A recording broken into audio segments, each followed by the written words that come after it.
Number 56 on AFI's 100 Years, 100 Movies list is another one that should be ranked way higher. Jaws. This video is going to talk about the story, the production, the reception, and its lasting legacy. Jaws is more than a movie. It's a benchmark for the movie industry as it changed Hollywood forever. Directed by the immensely talented Steven Spielberg early in his career, this movie takes what could have very well be a simple plot and a forgettable creature feature and made it one of the most suspenseful, quotable, and influential movies of all time. Jaws captured the imaginations of audiences when it came out and continues to have an impact on new and old fans as the decades go on. It redefined the summertime movie release and brought the term blockbuster into the popular vernacular. Jaws is set in the New England beach town of Amity Island. A young woman and her boyfriend head toward the water for a nighttime swim. He's too drunk and collapses on the sand, but Chrissy, played by Susan Backlany, wades into the dark waters. It doesn't take long and she's dragged under. She's thrashing, screaming and struggling before she disappears entirely. Her remains wash up on the beach the next morning. Small-town police chief Martin Brody, iconically played by Roy Scheider, was a New York cop who moved to Amity for a quieter life. But coming from the big city, he has a fear of open water.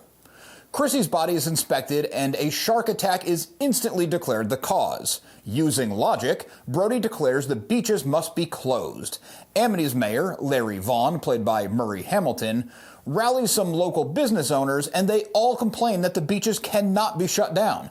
Amity Island is a beach town. If the beaches are closed, the summer tourists won't come, which will cripple the town's finances. The coroner plays ball and changes the cause of death to be a boating accident so that the mayor can justify keeping the beaches open. Summer's in full swing. During an especially busy 4th of July weekend, Brody watches the carefree vacationers on the beach that he knows should be closed. A dog called Pippet and a young boy called Alex Kintner are the next victims of shark attacks. Kintner's mother posts a bounty for the shark that took her boy. This brings in a flood of amateur shark hunters to Amity Island, upping the craziness. A marine biologist from the Oceanographic Institute arrives to Amity to assist Brody. His name is Matt Hooper.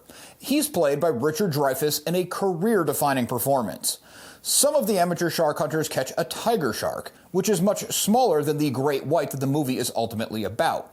Hooper debunks them thinking that this is the correct shark. The mayor is resistant to pesky things like facts, but Hooper and Brody perform an illegal autopsy to find that no human or dog remains are within. With the mayor ignoring all sense, Brody and Hooper begin an investigation all their own. They find the wreckage of a local fisherman's boat and Hooper bravely dives down into it. Along with the fisherman's mangled body, Hooper finds a massive shark tooth. He's unable to bring the tooth back to the surface, so they have no proof to show the mayor, who's still ignoring every red flag. The mayor at least increases shark lookout patrols, but will not do anything to alarm the tourists and hurt his town's income. Yet another shark attack occurs. The mayor now finally takes some action. He hires a grizzled shark hunter, Quint, played by Robert Shaw, to finally kill the animal. Brody and Hooper join Quint on his hunt. They board Quint's ship, the Orca. Him and his new allies don't exactly see eye to eye, but after spending some time together and getting some drinks in them, Quint lightens up, at least as much as he's capable of. They have a memorable scene comparing scars before Shaw gives the most memorable monologue of the entire movie. He talks about his traumatic experience aboard the USS Indianapolis, where hundreds of sailors were eaten by sharks. More haunting, while Quint is a fictional character, this horrible event is based on real life. The men finally find the massive shark, a 25-foot great white. A perfect prehistoric hunter. Even with the massive tooth that Hooper found and the destruction that he and Brody witnessed, they find this beast is far larger than they expected. This discovery also brings us to one of the most quoted lines of the entire movie. You're gonna need a bigger boat. Quint uses his shark hunting tricks, but the size and aggressiveness of this particular shark force him to up his game. The shark begins attacking the orca itself. Hooper bravely gets into the shark cage and attempts to take the beast on with a poison-tipped spear.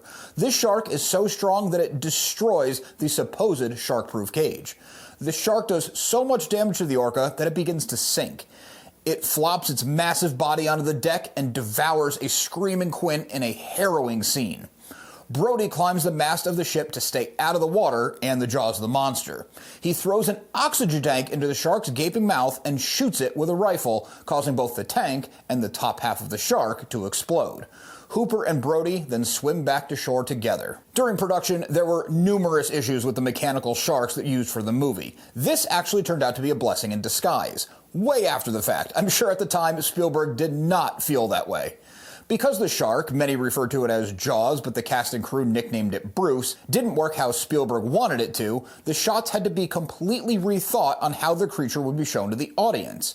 Originally, audiences would have seen a whole lot more of Bruce, earlier and more often. Spielberg reworked the movie to show a lot less. Instead, he used suspense and suggestion for the audience to know what was going on and not outright showing it.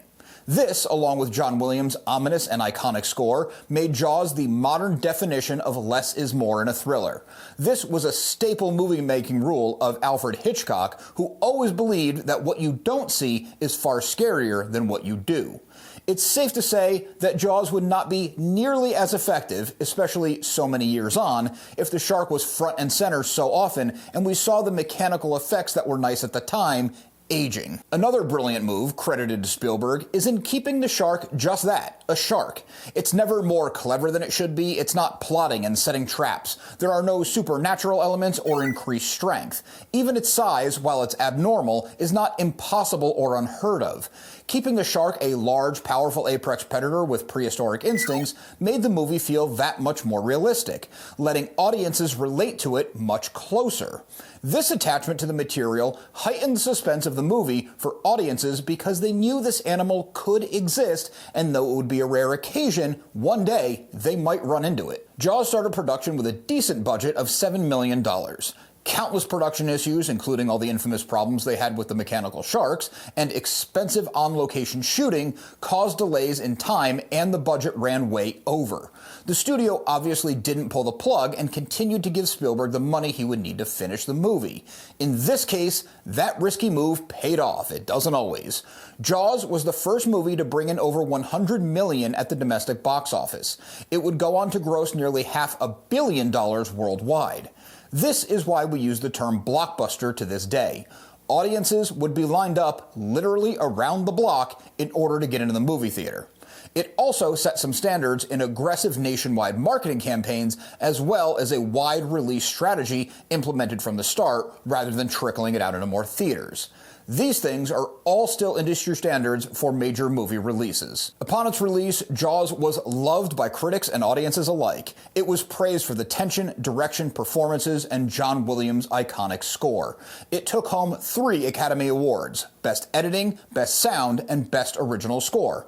It was nominated for Best Picture, but lost to One Flew Over the Cuckoo's Nest. That's a good movie for sure, but the Academy got it wrong in 1975. This wasn't Spielberg's first feature, but it's certainly the one that made him Hollywood's hottest director and set him on a path where he is still a household name and favorite for moviegoers to this day.